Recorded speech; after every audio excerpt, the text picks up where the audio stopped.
ओम नमो भगवते वासुदेवाय।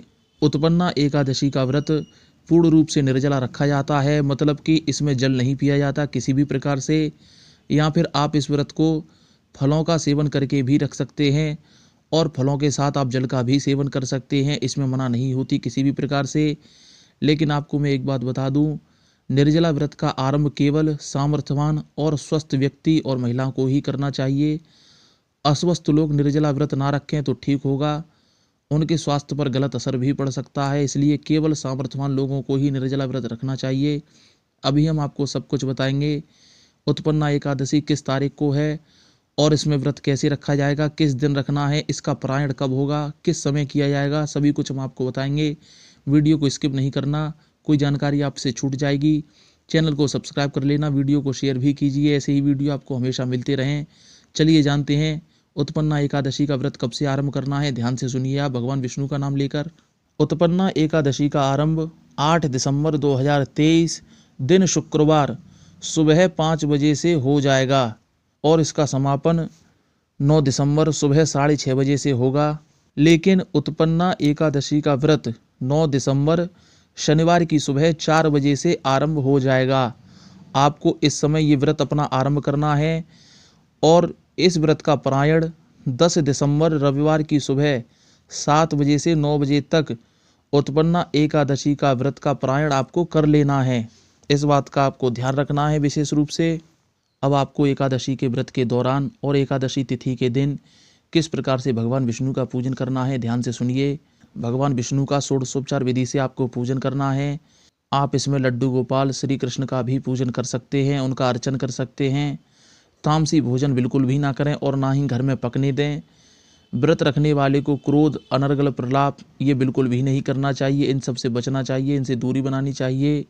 एकादशी के दिन सूर्य देव को अर्घ भी देना है आपको, लेकिन सूर्य देव के जल में आपको हल्दी मिला लेनी है, तभी आपको अर्घ देना है। और अर्घ देते समय ओम श्री विष्णवे नमः ये बोलकर अर्घ देना है।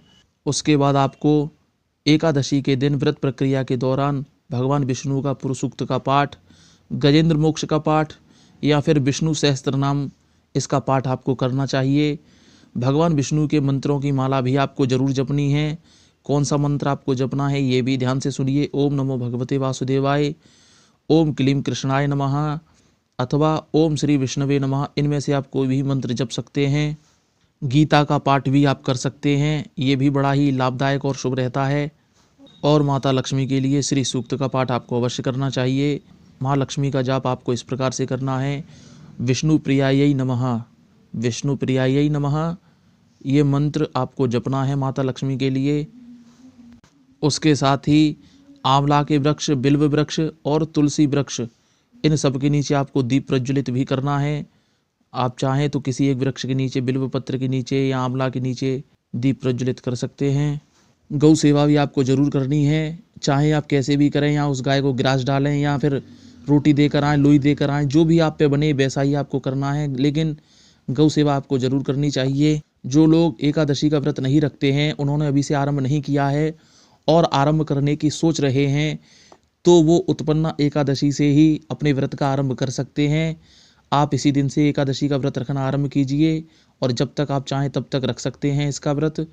एक बात और मैं आपको बता दूं, आपने जो भी भगवान विष्णु का पाठ किया या माता लक्ष्मी का पाठ किया, आपने इन दोनों में से किसी भी मंत्र की माला जपी, चाहे वो भगवान विष्णु की हो या माता लक्ष्मी की, जब आपका पूरा पाठ, पूरा व्रत और पूरा जाप सब कुछ संपन्न हो जाए, उसके बाद आपको हाथ में जल लेकर कहना है कि अपना नाम लेना है, मैं अपना नाम लीजिए और ये एकादशी का व्रत, आपका जाप, आपके नाम की माला मैं आपको समर्पित करता हूँ या समर्पित करती हूँ, ऐसा कह के हाथ का जल आपको छोड़ देना है नीचे।